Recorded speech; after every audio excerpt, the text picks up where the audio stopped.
मुझे लगता है कि ये प्रधानमंत्री जी ने 11 मिनट में सारी बातें कह दी हैं। मुझे दोहराने की बहुत आवश्यकता नहीं है, लेकिन मैं अपनी ओर से उन नौजवान बहनों को, उन नौजवान भाइयों को विशेष रूप से बधाई देना चाहता हूं, जिन्हें आज नियुक्ति पत्र मिला है।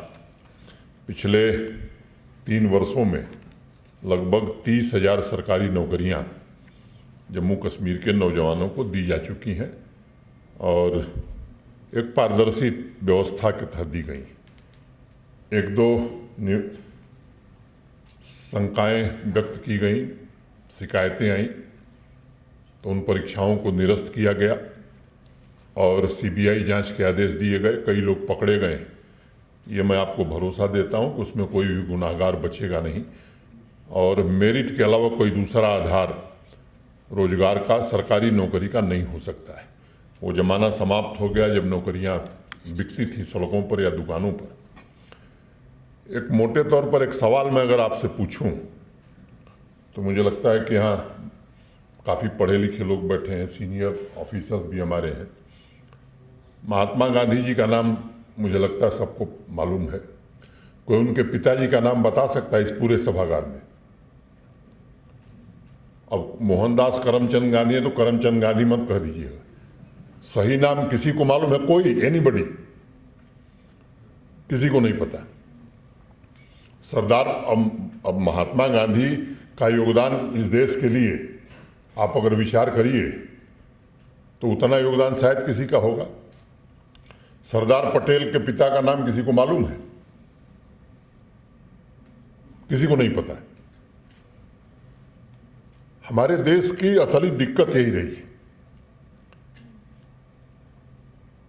और इसके कारण प्रतिभाओं का हनन हुआ है।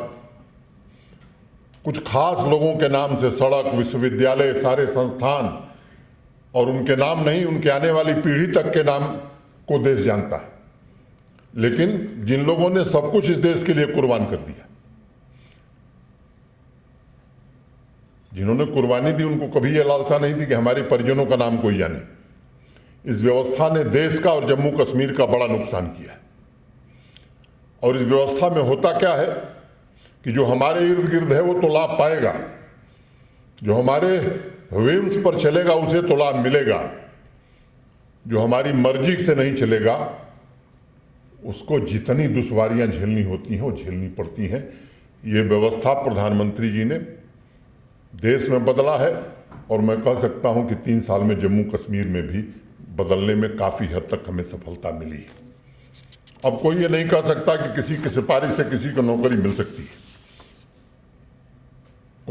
मुझे याद है, मैं जम्मू में था, ठेले पर सब्जी बेचने वाले की बच्ची मेरे पास आई मिठाई लेकर के और उसने मुझसे कहा कि साहब मैं मिठाई लाई हूँ, गेट पर सिक्योरिटी के लोग आने नहीं दे रहे थे।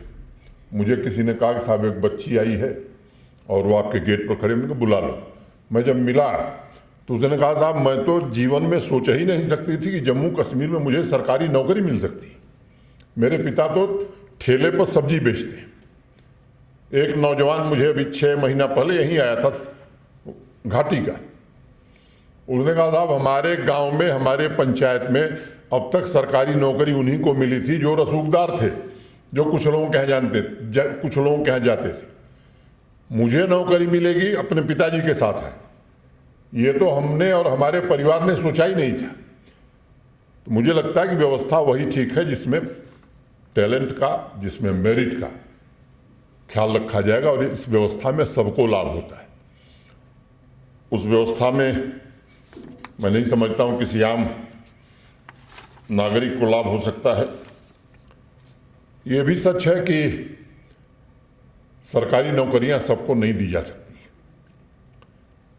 और हम लोग प्रयत्न पूर्वक ये कोशिश कर रहे हैं कि स्वरोजगार के अवसर भी नौजवानों को, नवयुवतियों को बड़ी मात्रा में उपलब्ध कराए जाए।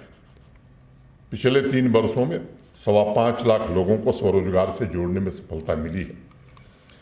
ये जो बैक टू विलेज कार्यक्रम शुरू हुआ है, इसमें भी 2 बड़े महत्वपूर्ण लक्ष्य।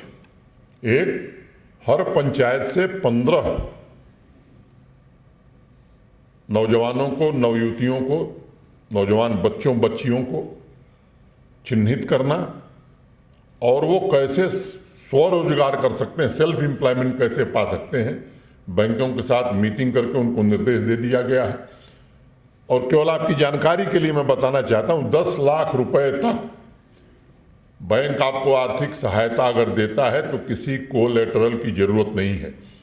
किसी भी व्यक्ति से अगर कोई बैंक कोलेटरल सिक्योरिटी मांगता है 10 लाख ऋण के लिए, आप लिखित सूचना दीजिए, मैं आपको भरोसा देता हूं कि वो बैंक दूसरे दिन बंद हो जाएगा, चाहे वो सरकारी हो चाहे गैर सरकारी। इस पर पूरी तरह से हम लोग मुतमईन होकर के काम करना चाहते हैं। और प्रतिभाओं का जहाँ तक सवाल है, मैं कह सकता हूँ कि जम्मू कश्मीर में जो प्रतिभा है वो निश्चित रूप से 30-35 साल में देश के अनेक हिस्सों में मुझे जाने का अवसर मिला है। किसी भी राज्य से बेहतर टैलेंट यहाँ है, किसी भी राज्य से। और जिस तरह बच्चे आज आगे बढ़ रहे हैं, खास तौर से बच्चियाँ जिस तरह से आगे बढ़ रही हैं, वो निश्चित रूप से बहुत ही उत्साहवर्धक है। जिस विश्वविद्यालय के, जिस यूनिवर्सिटी के कन्वोकेशन में मैं जाता हूँ, 70% गोल्ड मेडल बच्चियां प्राप्त कर रही हैं। ये बहुत ही सुखद अनुभव भाई मैं समझता हूँ, ये होना भी चाहिए। और दूसरी जो बात बैक टू विलेज में तय की गई कि हर पंचायत में 20 यूथ को आइडेंटिफाई करना और उन्हें स्किल डेवलपमेंट की ट्रेनिंग देना ताकि वो रोजगार पा सकें। ये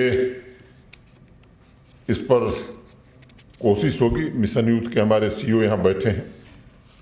मैं कह सकता हूँ कि बड़ी मेहनत से पिछले 1.5-2 सालों में मिशन यूथ को गति प्रदान करने में सीईओ मिशन यूथ ने काफ़ी अपनी भूमिका निभाई है।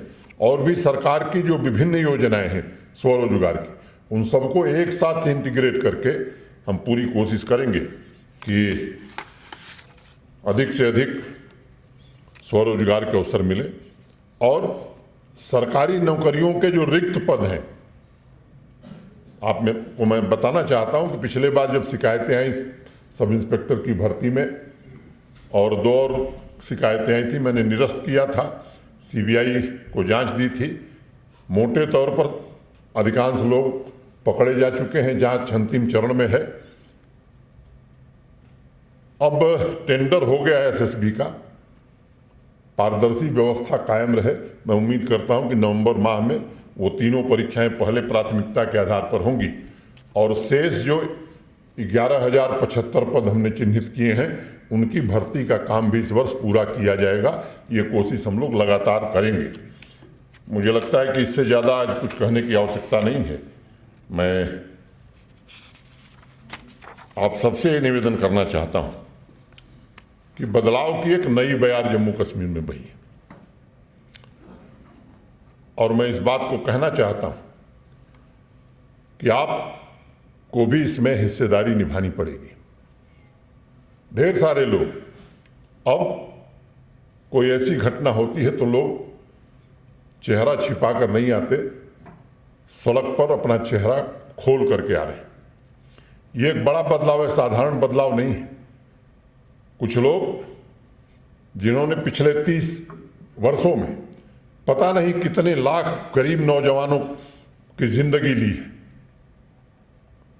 मैं समझता हूं कि हमको ये समझना होगा कि कभी अमीर के बच्चे शहीद नहीं हुए, आतंकवाद के शिकार नहीं हुए, किसी राजनेता का बेटा शिकार नहीं हुआ है।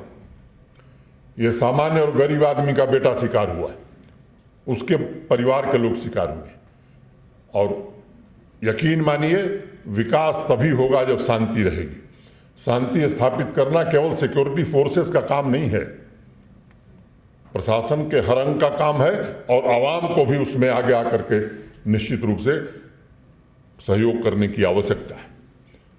और मैं आपको भरोसा देना चाहता हूं कि वो अंतिम सांसें ले रहा है।